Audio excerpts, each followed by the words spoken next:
Allergy can kill, whether we like it or not.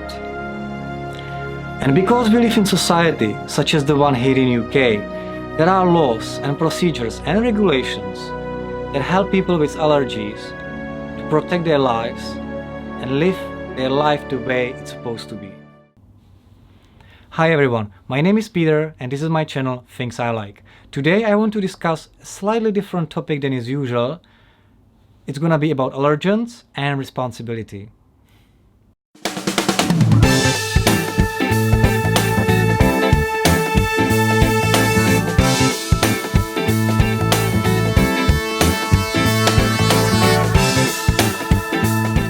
So recently the newspapers have discussed a tragic case of a deadly allergic reaction. Young girl full of life, bought a baguette, ate it, got a severe allergic reaction, and several hours later, she died. Now, the family, I can't even imagine what a hard time this had to be for them. But the fact that such a tragic loss has brought a discussion about allergens and what can be done so such a situation would not happen again is great. And it's so absolutely all right. But what is not all right is that the discussion is focusing only on one part of the story. When I was reading those newspapers, I was really disappointed. And I was disappointed mainly in the authors, because I always thought that fair journalism is supposed to be showing the whole side of the story, not just parts of them. All the newspapers I've come across were quoting the family and some other people, saying that the current approach of the law and the current attitude of the food industry or the company in question is not sufficient. But none of the newspapers I managed to read has actually raised the question whether the girl's actions were sufficient, whether the father's actions were sufficient.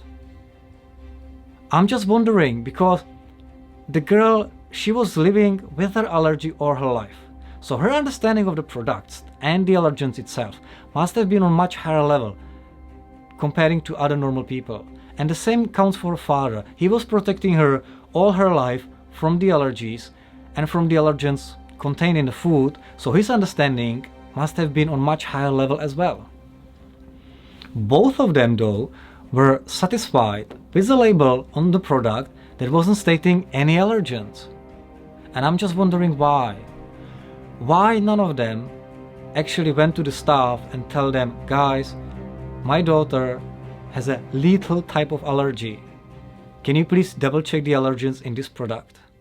Or maybe not even stating the fact, just asking the staff when the girl was buying the baguette, saying, please, the label on the product doesn't state any allergens. Can you please tell me whether there are any? Or they could simply just go online. Maybe they didn't know. I didn't know neither, that you can actually go online on the website of the company and check all the products in different categories for their allergens. But I tried that. I took my phone, it took me less than 2 minutes.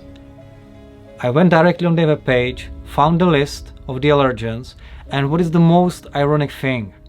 The baguette that has been sold to the girl who has died of an allergic reaction is listed in the first category on the very first line, because it contained artichokes, it starts with A, and the list is in alphabetical order. The fact that the company who has sold the baguette to the girl who died has decided to go beyond the law requirements, and from the next month they will be labeling all of their food products and stating all the allergens on every single label is great.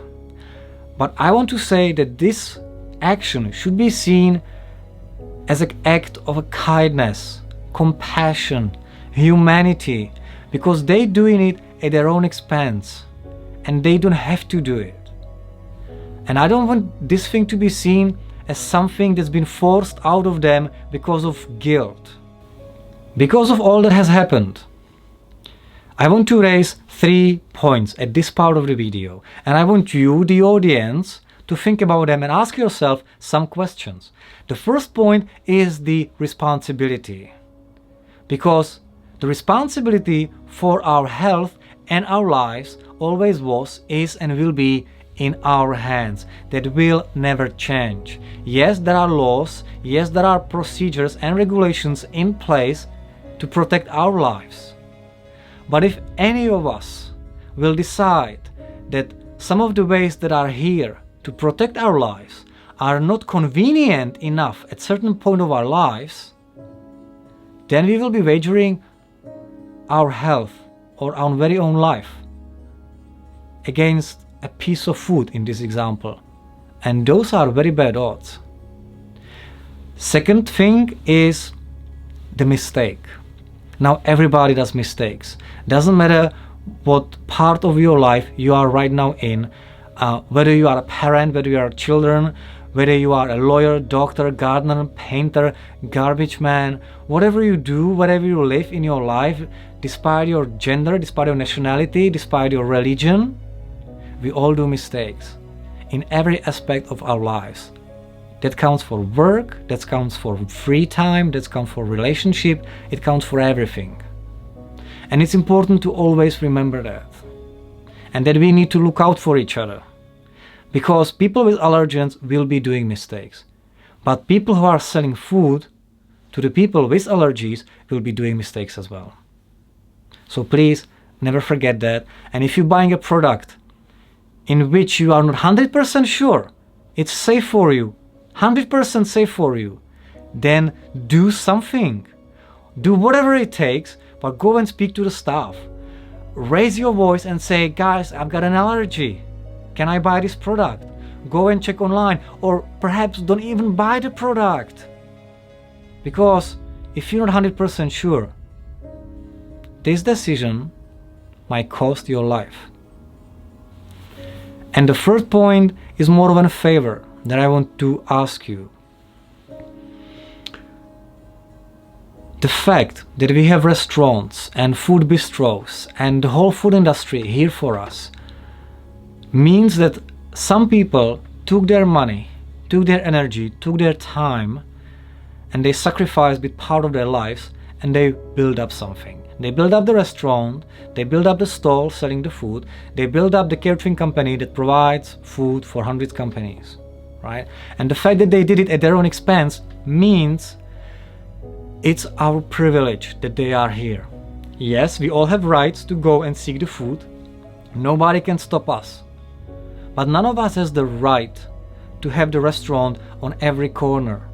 The fact that the chain of the food is here for us, and it's so convenient to go just a few meters and to buy ready-made food, it's a massive, massive benefit to us.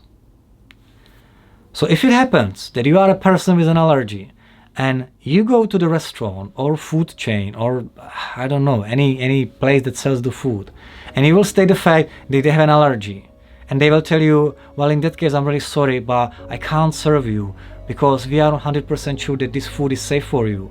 I know it's not fair, I know it must be bothering, but please don't get angry on them. They're not doing it because they don't care about you. It's the right opposite. They care about you, they want you to stay healthy, they want you to stay alive, and because they are not 100% sure, they rather will not serve you. Because everybody who works in catering, and I've been working in catering for the last 6 years, so I believe my knowledge about the health and safety and food and safety and even the allergens is not bad at all, and I have real understanding of the things that are happening in the kitchen and beyond or behind the counter. And I can tell you, the kitchens will never be laboratories. There will be always a tiny risk of cross-contamination, of human mistake, and the catering is not a military camp and never will be. People will be there tired, people will be there with their personal problems, people will be there when they are sick, and they will be working and trying their best to provide you the best service. That doesn't mean it's 100% safe.